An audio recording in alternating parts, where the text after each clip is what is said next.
Hi, everyone. All right. Can you all hear me? Yeah, okay. Thanks for joining. We have just a couple of updates and I'll dive in. We have 1,826 cases and 74 fatalities in all. Just a reminder that today is the second and last day of the Great Give. And everyone should be donating to their favorite nonprofit if they have the capacity to do so. I think it ends at 8. Is that right, Kirsten? Yes. Yeah, I thought so.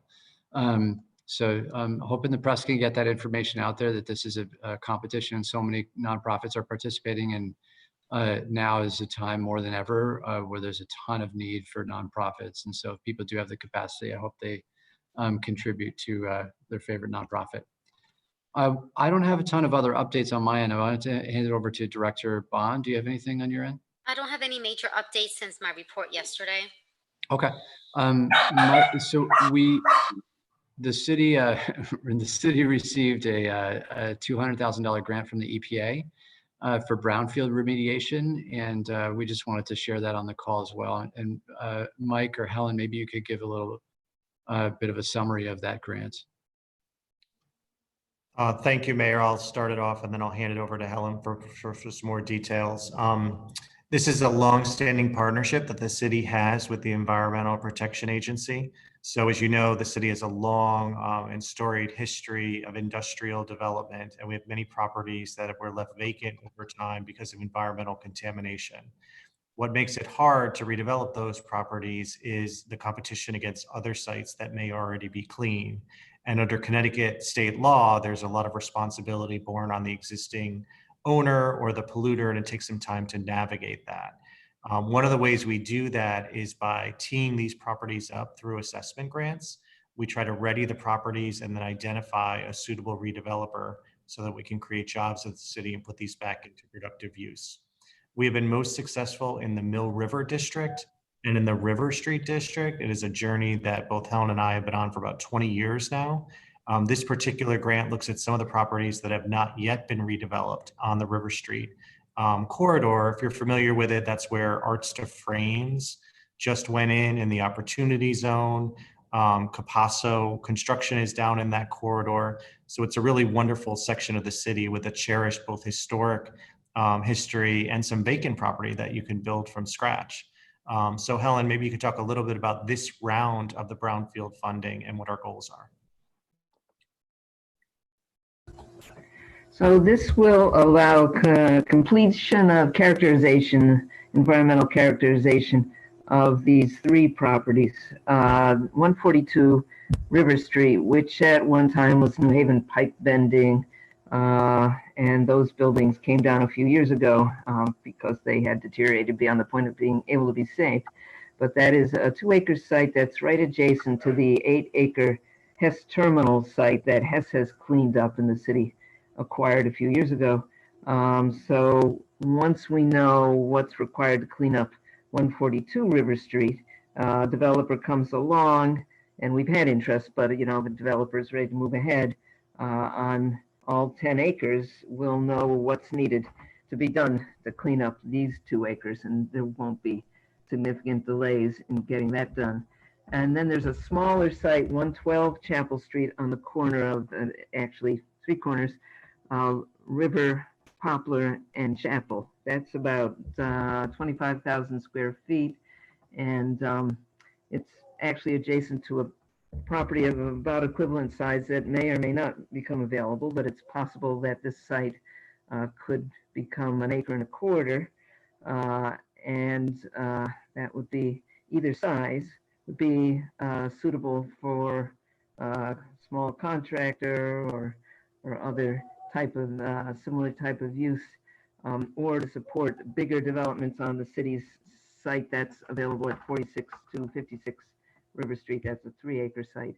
So this is, and then there's a 1/2 acre on the former Regan Metals site, which we don't own, but we're collecting environmental information on in order to prepare to make an offer or not make an offer, but that site could also be used to support surrounding developments, which we anticipate since there's been a lot of interest lately in the River Street area. Thanks, Helen. That's great. And I did want to take a moment to, I know that Mike and in particular Helen have been working on these, both the Mill River and the River Street plans for many, many years, and the incredible amount of effort. These projects take a lot of time that you have put in. It has dramatically changed this section of the city and laid the groundwork for a lot more future development. So thanks for all of your work on that. Great, thank you.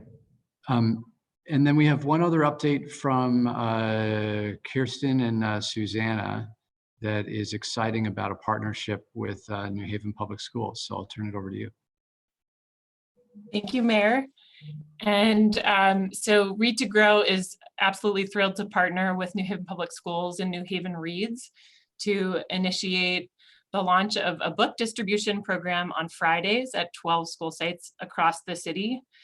Read to Grow has been giving out books to kids for more than 20 years, like New Haven Reads.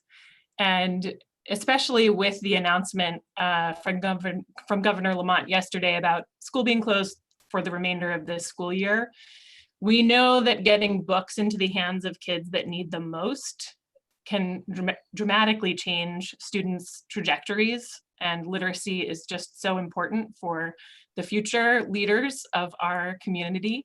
So we are working with other partners as well in terms of funding and sourcing books, and we'll get into those details. I'm going to turn it over to Kirsten to talk about New Haven Reads and the site selection for this distribution. Yes, thank you. We are likewise excited to be working with Read to Grow and with the Board of Ed in getting books out. You know, while we are pivoting our usual in-person tutoring now to distance learning, all we could think about is what about all the other kids and what else could we do? So this became pretty much an obvious idea for us in terms of getting books out at the meal distribution sites. And I just want to say that it's been great to work with Mike Pinto. He's been very accessible and just terrific to help make this happen.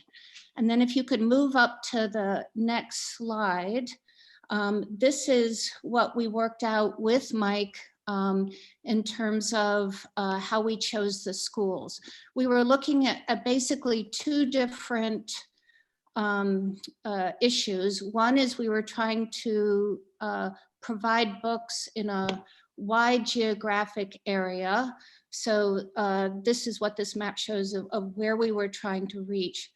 We were also looking at which schools provided the most meals. And each of the dots there represents a school that provides about, well, between 100 and I think 500 meals a day. So that's kind of how we chose those schools.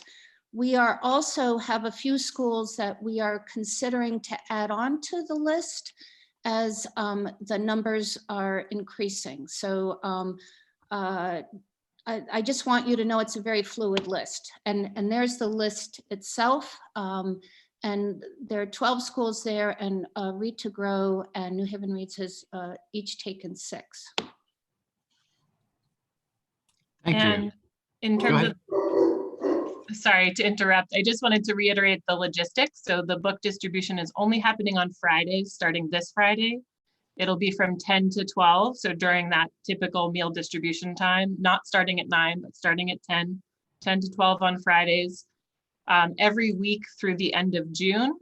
And then we'll take a look and see if we can restart with the summer meal programs once that gets going in July. And this will happen rain or shine, again, in the same location in the front of the buildings where the meals are being distributed. All of the book distribution will happen outside of the school building. There will be a table set up at each of those 12 sites with signs identifying that that's the table where you can go to get books. And the books being given out are primarily for preschool through 8th grade. And I don't know if Kirsten had any other details that she wanted to Well, add about safety. Yeah, so one other thing with safety, this was something that was very much in the forefront of our planning process, is to develop protocol to keep everyone safe. The volunteers who are giving out the books, the parents who are collecting them, and also the food distribution people. We contacted the Yale COVID hotline twice to talk to them, to talk through what we had planned, and they gave some added suggestions to ensure that everyone was being safe. And primarily what we're looking at is all volunteers have to wear masks, they have to wear gloves, we're keeping 6-foot distance from everyone. So we are very much concerned about safety with this distribution. Thank you so much for moving this forward. What an incredible idea, particularly because there's so many kids that are, I think, feeling pretty isolated at home, and the challenge of online learning. And this is just another way to interact with kids and help support their reading. So appreciate you coming up with the idea and making it happen. And thanks to Mike Pinto for everything you do. And this is just one more thing to add to the list. Why don't we open it up to questions? Shayna. Hi, Mayor. Thanks so much for taking my question. I know yesterday you guys, along with Director Bond, were talking about the newest numbers and the hotspots that you were going to release, and you did release them. I wanted to know, as far as the last time we spoke, I know that there was concern about certain areas in New Haven that are considered hotspots, like Dixwell and New Hallville. Can you kind of talk about, or maybe Director Bond can maybe also address this, either one, about those hotspots that you're seeing, and maybe if there are any differences from the last time you released similar statistics in this form? So I'm happy to pull it up on the screen in just a sec, but there are no major, unless Director Bond, correct me if I'm wrong, no major changes in the trends. The fact that we have more testing sites available means that we have more data that helps us confirm that those trends are likely not what we previously just suspected were issues, but now it confirms that there are issues, that there are many more people in Black and Brown communities in New Haven that are getting COVID-19, and in particular getting hospitalized. I can pull up the map that Gage sent out via email yesterday as well in a sec. Director Bond, I don't know if you have anything to add. I just want to add, I think I concur with what the mayor just mentioned, is adding that now that we've been decreasing the unknown of race and ethnic backgrounds, we have a better collection of the data now. And so we really are starting to see, if you see that, that's been the biggest change since what we've last reported. Our heat maps pretty much have been steady as we've been reporting previously, but now we have a more accurate account of where the race and ethnic communities that are being most affected. And so as you can see, the unknown was close to 50% a few weeks ago, and we're now down to 32% with all of the interventions in trying to promote and ensure that accurate data is being reported. And so this is very helpful for us as we're developing public health interventions and monitoring the pandemic in our city. How important continue, I'm sorry. It's a little bit hard to speculate, but you notice the percentage of COVID positive African American and Latinx, Black and African American and Latinx individuals is now about equal, and previously there were more African Americans as a percentage. It's hard to know why. We have significantly increased as a city, primarily because of the community health centers testing in the communities. And so it may not be an indication that there is a change in the virus's spread, rather that there's more widespread testing that better reflects what's going on overall in the community. Correct. How important has this this heat map and this data been as far as contact tracing? I know Director Bond, we've talked maybe last week along with some of the contact tracers that have been recruited. Can you kind of talk to me about how kind of disseminating this information has been helpful as far as contact tracing for the pandemic? Absolutely. So as I've mentioned in the past, that, you know, our primary goal is really to try to identify positive cases, isolate, quarantine, and then contact tracing, so that we can then couple that with testing throughout the city and scale up so that we can make sure that we are boxing in the pandemic as much as possible. So what we've been doing with this data metrics that you see in front of you is conducting assessments within the different communities, and then scaling up walk-up testing capacities or partnerships with our federally qualified health centers, for example, to scale up testing in different communities to make sure that people have access to testing, as well as ensuring that we're sharing, you know, any resources and communications and interventions that we've done over the course of the pandemic. So this has been very informative in knowing where we need to prioritize our efforts and also scale up testing, as we are currently doing an assessment now to expand and scale up by appointment walk-up testing sites throughout the city. Gotcha. I guess one final follow-up question, and I'll let someone else continue, would be as far, don't laugh at me, Mayor, I see you laughing. So I'm asking a lot of questions. He's gonna say I hit a new record. Yeah, you did. That's good though. We like questions, diverse questions. Okay, good. So I guess my final question, before I continue, I may have a follow-up, but for the map that you're showing, and I think Mayor, you alluded to it, the prior statistics were obviously before a lot of these new sites in New Haven were in operation. And so are there more interventions on the way for these particular neighborhoods as far as messaging goes? I know Director Bond, you've talked about increasing messaging from the city's perspective. Can you both kind of address that? Yeah, we have a Mask It Up campaign that's going on right now, where we are really trying to ensure that we are working with local community individuals that can serve as our community messengers.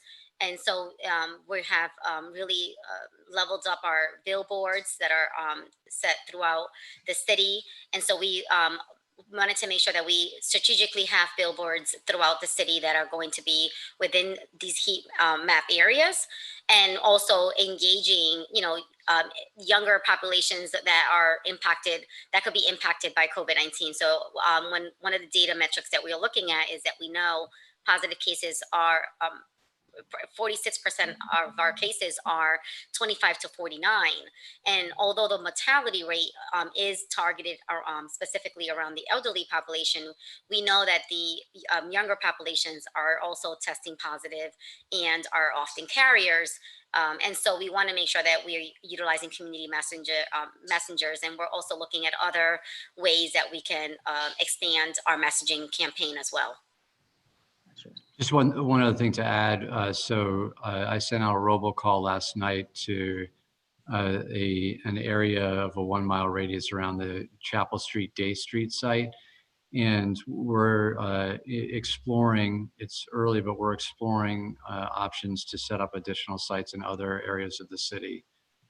Because we've realized that accessibility to the sites is something that's really important. That the sites on Long Wharf that have a lot of capacity, even if, you know, we've set up even a taxi system that's for free to get people there, but the fact of someone being able to walk down the block to get tested means they're way more likely to get tested than if they have to go through a number of steps. And so we've realized that setting up those neighborhood sites is really important. And the neighborhoods are still the same as far as Dixwell, New Hallville, as far as the hotspots? Yeah, they're the same. And we also worked with our, you know, alders as community messengers through our social media outlets. And so we want to make sure that, you know, it's not just top down, bottom up. So we're engaging all communities to work with this effort together. Thank you. Okay, we'll come back to you if you have more questions, all right? Okay, I've hit a new record. Go ahead, Tom. Thank you, everyone. I have a few questions for Kirsten and Susanna. Thanks so much for that presentation. It sounds like a very exciting new partnership. Could you speak to how many books each student will be able to take? And where are these books coming from? You said parents are involved in collecting them. Where are these books coming from? Yeah, so I go think ahead. that the response is a little bit different based on the organization.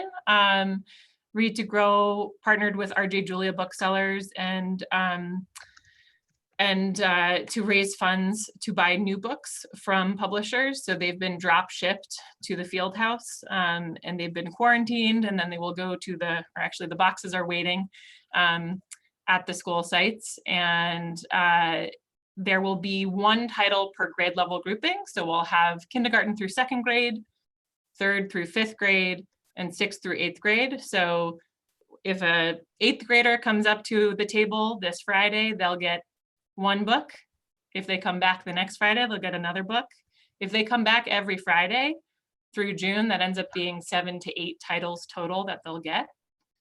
Likewise for the younger grade levels as well.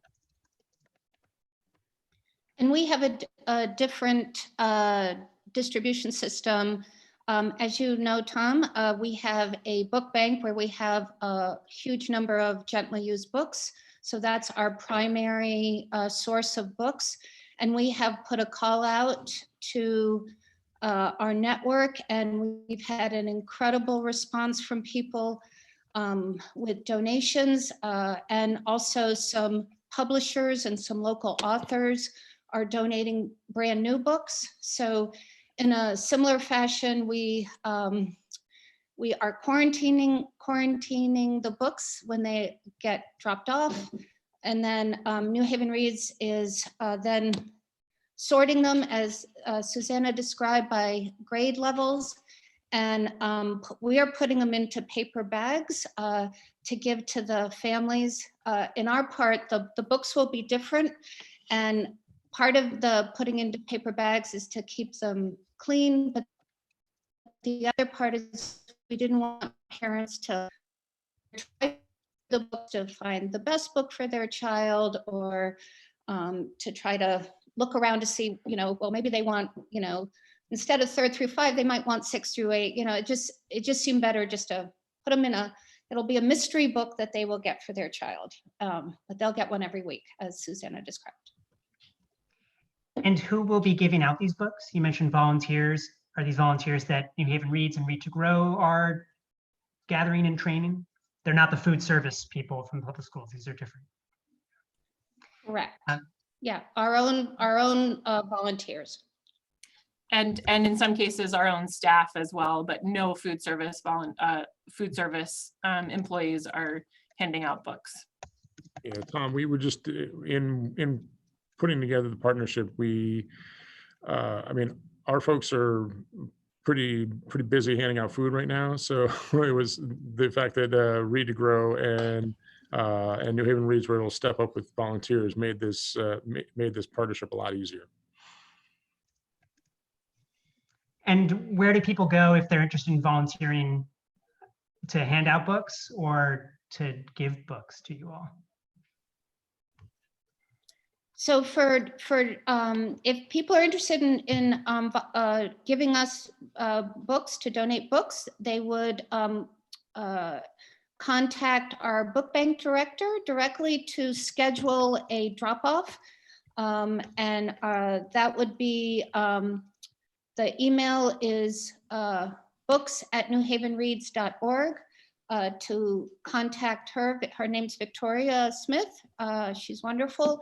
And the way the book drop-off is done is they schedule a particular time. They leave the books at our 45 Bristol Street, ring the doorbell and leave. So again, no contact. And in terms of volunteers, at least for New Haven Reads, it would be the same way, just to contact Victoria at that email address.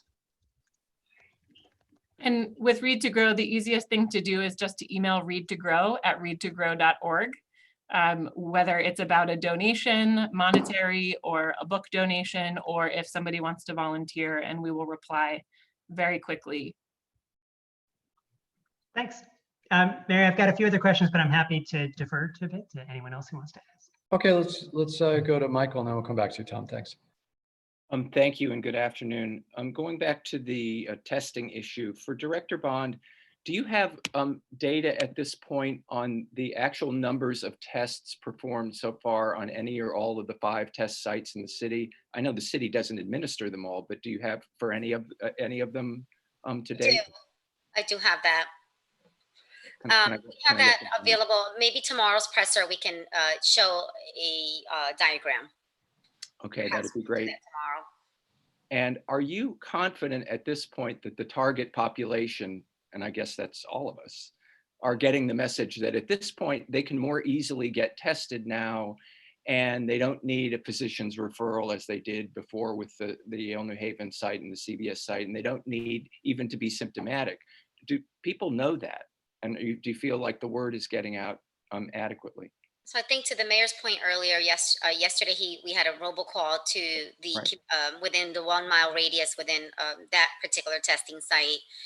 We have posted all of the testing sites that are available to the community on our city website, our social media platform, and we invite each of you on this presser to also share our website with all of the testing sites so that we can make sure that people know that they have access to testing and the options that are available and what type of testing. Okay, thank you. So we can catch up tomorrow on some numbers of tests. Absolutely. Thank you. Yeah, and it's just really important to be clear about if you do put information out about the testing sites, that you check out our website, because it outlines which sites.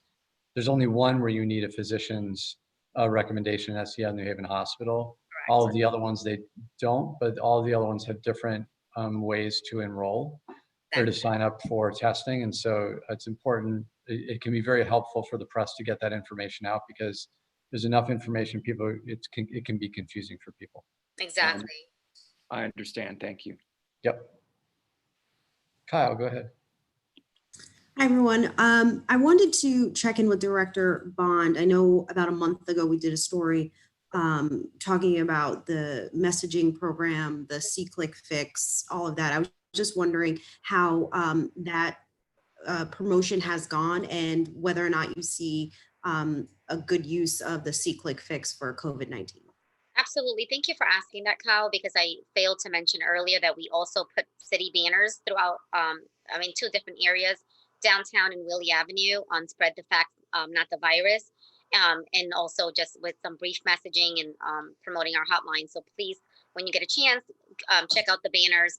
But the SeeClickFix complaint portal has been effective.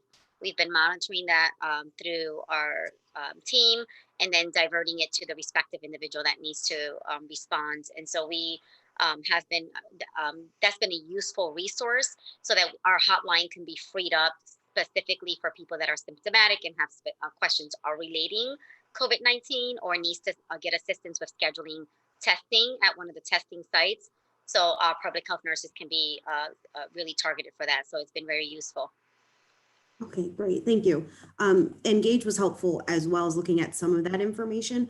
But I had a question about the information where people are reporting the gatherings. Who responds to that? Would it be the police? Correct. So right now we've had about 170 total requests through SeeClickFix. 70 were specifically related to COVID. 49 were relating to gatherings, which would then be directed to someone in PD. 49 were business for the health department questions relating specific businesses, and then 6 on city policies and closure questions. And so each of those different categories have a point of contact and department that will then be responsible for getting a response back to that inquiry. Okay. And then my last question is, I know when all of this began and we started talking about the different restrictions for businesses as far as occupancy and mask wearing, how are you guys policing, well, didn't mean to use policing, but monitoring that, and how is that going? So that was, the mayor did a robocall when it first went into in place in English and Spanish. And then we have worked through ensuring that we monitor that through complaints. So if complaints come in, which they do often and daily, we make contact with any businesses or establishments of concern. And so that's how we've been monitoring it through the SeeClickFix. And then sometimes through our hotline, they're still coming in and they get filtered that way.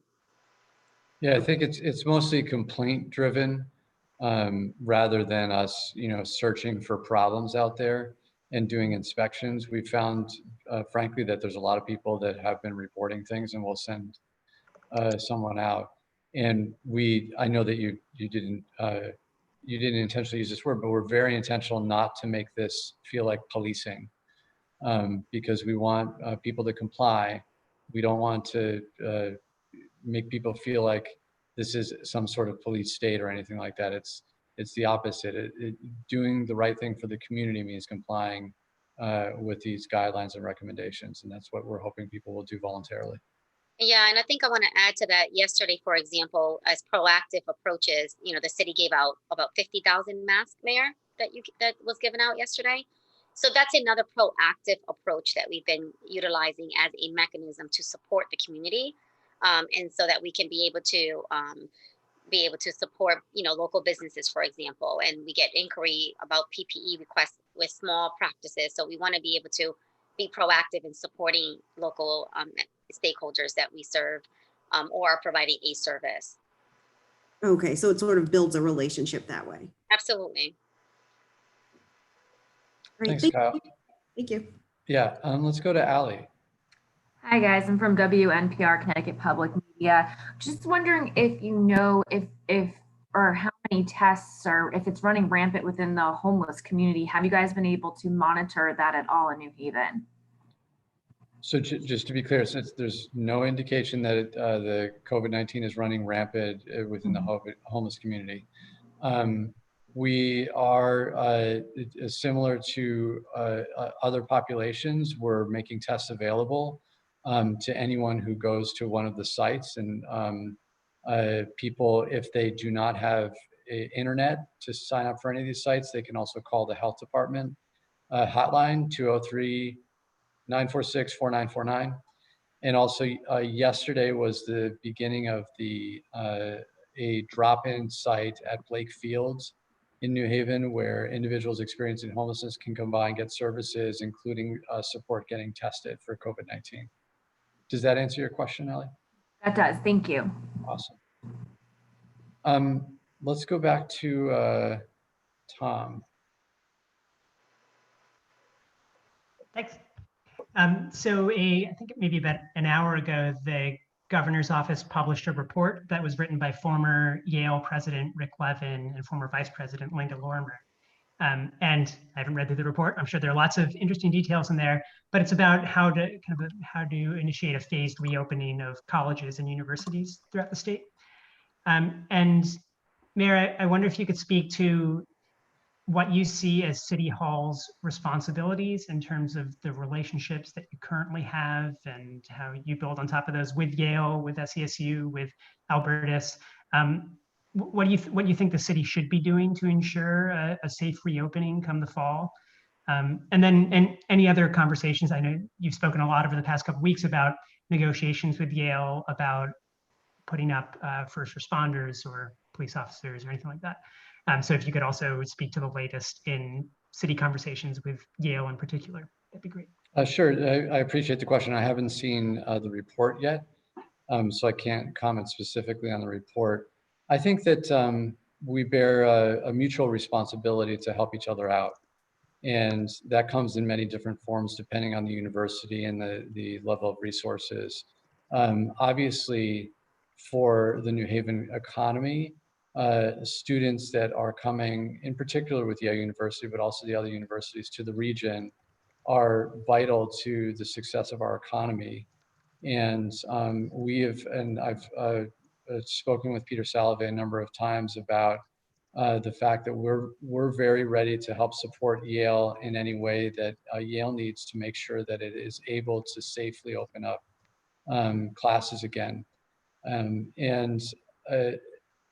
The foundation of our approach to universities, I think, in many ways doesn't differ from our approach to any community, in that if one community gets sick, it's not like the virus stays within that community. there's a lot of interaction across many different communities. And so it's important for us all to focus on keeping each other safe. As far as, are there particular things that we could be doing as a city to help out the universities?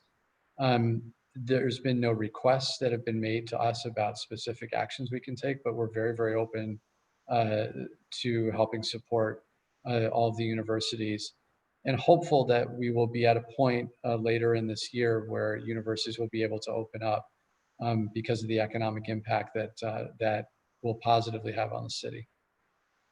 I'm not sure if that answered your question, Tom, but. No, that was very helpful. And if you, could you also give an update on just the most recent conversation or conversations you've had with Yale University leadership about anything COVID related? Sure. So we've had a lengthy back and forth about an agreement, a contract that would allow our first responders to be that are COVID positive to be housed at the university. We're close to a resolution there. In the meantime, we've had a total of 2 first responders stay at the university at separate times. So there's been only 1 first responder at any time in the dorms. And currently there are no first responders in dorms. As far as other interactions with the university about ways that we can partner, the university has been generous to provide some funding to nonprofits in the city, as has been reported by the press. I think the community is very grateful for that. Yeah, and for the health department, the Yale University has approached us in interest in supporting our testing abilities and expansion. So we're having conversations with Yale University relating that effort. And of course, contact tracing is another collaboration where we have volunteers supporting our contact tracing efforts. Thank you for that. And then I have one more question for you, Mayor, about Bike New Haven, the bike share program that announced yesterday that they'll be indefinitely pulling, well, they pulled their bikes 4 months ago from the city, but the bikes won't be coming back anytime soon. But we still have all those ad panels and bike racks all over the city. So I just wonder your thoughts on, I mean, I'm sure this is relatively low on the priority list, and yet something that past city administration worked very hard to bring to the city, and something that a lot of other cities have.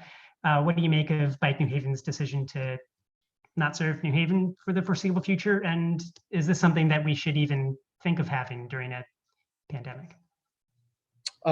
So it's unfortunate for many reasons. And I think that it's been quite clear that there were issues before the pandemic began. We're reviewing the contract in particular to address some of the potential issues around the signs that are up. I think it's quite clear that New Haven embraces cycling as an alternative form of transportation. And this is one of many ways that we should be, bike sharing is one of many ways that we should be promoting more access for so many people to transportation, ways to address climate change, ways to ensure that getting from one place to another is not costly, ways to reduce the number of accidents in the city. And it's an unfortunate loss. My hope is that it's a temporary loss. That's it for me. Thanks so much. Other questions?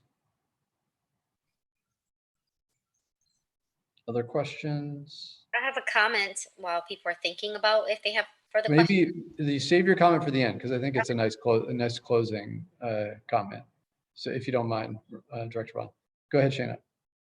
Just wanted to clarify. I know you mentioned earlier about the hotspots, and you guys are looking at different, you said you're looking at different possible locations for testing sites, correct? Correct. Okay, thank you. That's it. Just wanted to clarify that. Great. Director Bond, your closing comment. Hi, everyone. So I just wanted to recognize publicly our public health nurses who've been so diligently working on COVID-19 response when the schools were closed. And so it's National Nurses Week. Today is School Nurses Day. So I just wanted to say thank you to our New Haven Health Department school nurses and public health nurses that are out, working really hard to respond to this pandemic and all of the frontline work that they're doing, as well as other nurses throughout New Haven, and just say thank you from the city of New Haven. Thanks, Director Bond. I appreciate that. All right, thanks everybody. We'll see you soon. Great. Thanks, Mayor. Thanks, everyone.